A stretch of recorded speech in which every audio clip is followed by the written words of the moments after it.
God tells his plan. After he had tricked Eve into eating the forbidden fruit, Satan must have stayed around the garden the rest of the day to see what would happen. He watched anxiously to see what Adam would do. When he saw Adam decide to disobey and eat, Satan probably could hardly keep from shouting out loud right then.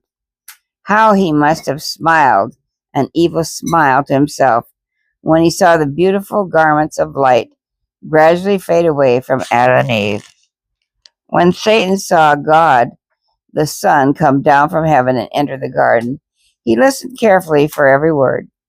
He saw the sorrow on the face of God, the Son. He saw the guilty shame of the people as they stood before God. He saw their great grief on hearing the words God spoke. All this made him glad. When Satan heard the words of God, the Son, he knew his scheme had been successful. I can imagine. He rushed back to his angels as fast as he could go, shouting to them, "It worked! It worked! My scheme worked!" His angels greeted the news with shrieks of devilish glee, for they had all become devils now, and all had news, and for they had all become devils now, and all had news was good to all bad news was good to them. Satan announced that now he was ruler of the earth, and it would be their home, their new home. So the devil and his hordes of evil angels got ready to move into the lovely new world. The news of Adam's disobedience filled heaven with sorrow.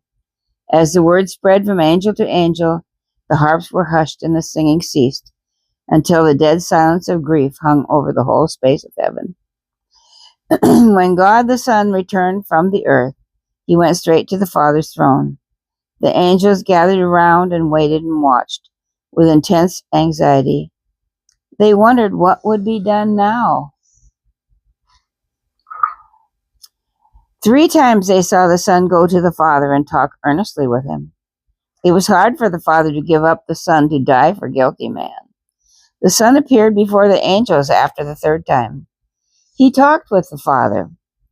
He told them of the plan he and the Father had made to give the lost people a chance to come back to God. The angels listened with eager interest. I have been pleading with God the Father to let me carry out the plan we made long ago. Now that man on the new world has been tempted into sin by Satan, we will carry out the plan so that he may have a chance again to choose the way of life. The angels crowded closer so that they wouldn't miss a word. I will go down to the world and I will become a man. Lucifer, or Satan, has said that the rules of life are too hard for angels or men to follow or obey. So I shall prove that a man can obey them by doing it myself. Satan will make it as hard for me as he possibly can. He will tempt me and get people to hate me and treat me shamefully. Not many will listen to me. When you see me treated with cruelty, you will want to deliver me. But you must not interfere no matter how much they may torture me. Finally, they will kill me in the most cruel way they can manage. The angels could not stand to hear any more. No, this must not happen to you, they cried, throwing themselves at his feet. Some of the angels even offered to die so that God the Son would not have to.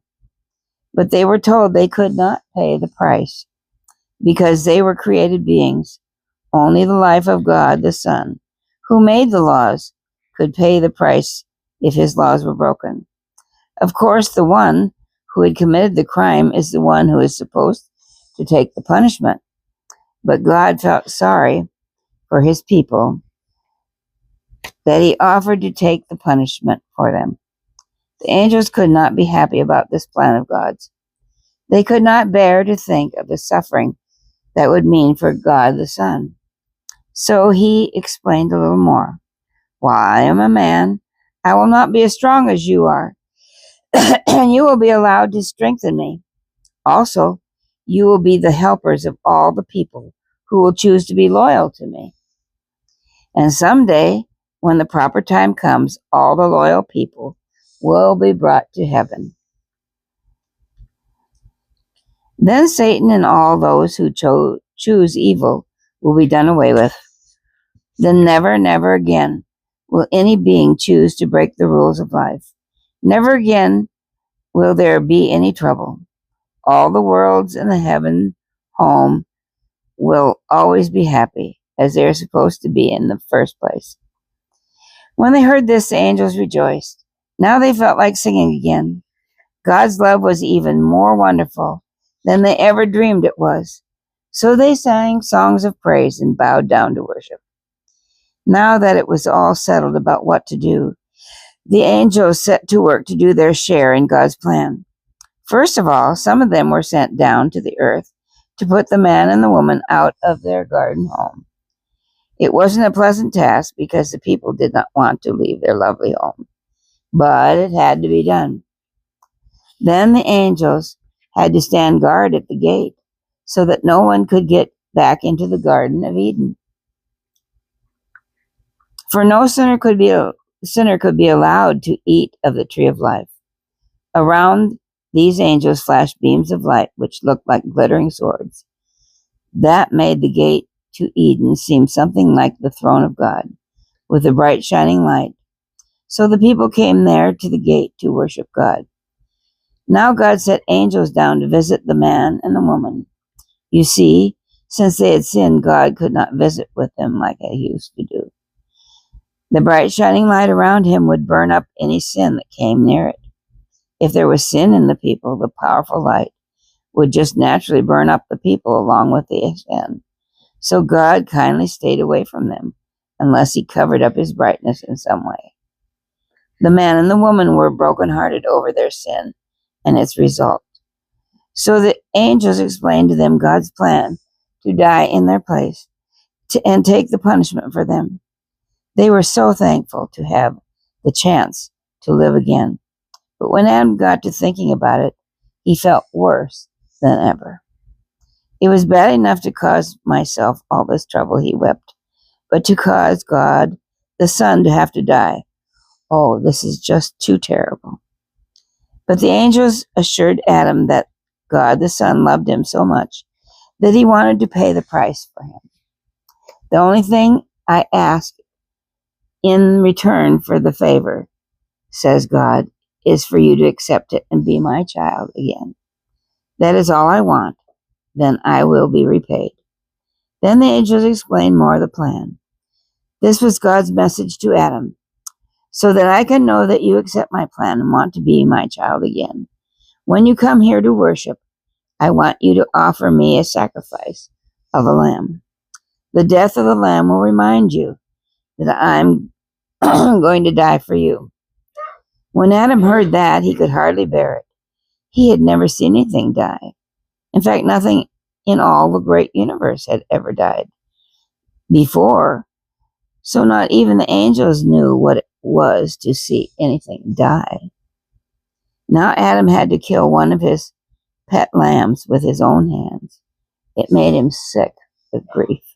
And it also made him realize how much misery and trouble he had brought into the world when he broke the rules. Margie and Dick could hardly believe it when Aunt Trudy said nothing had ever died before. You mean nothing ever died anywhere? Not even on the other worlds? No, nothing had ever died or even been sick or hurt. God had never planned that such things should happen. Those things began to happen only after someone broke the rules. Were the angels surprised? Asked Dick. They must have been grieved and horrified when they first saw it happen. Even the devil and his angels must have had a shock to see death actually happen. But in their wicked hearts, they were glad, for it gave them another idea of how much trouble they could make. I'll tell you more about it in the next story.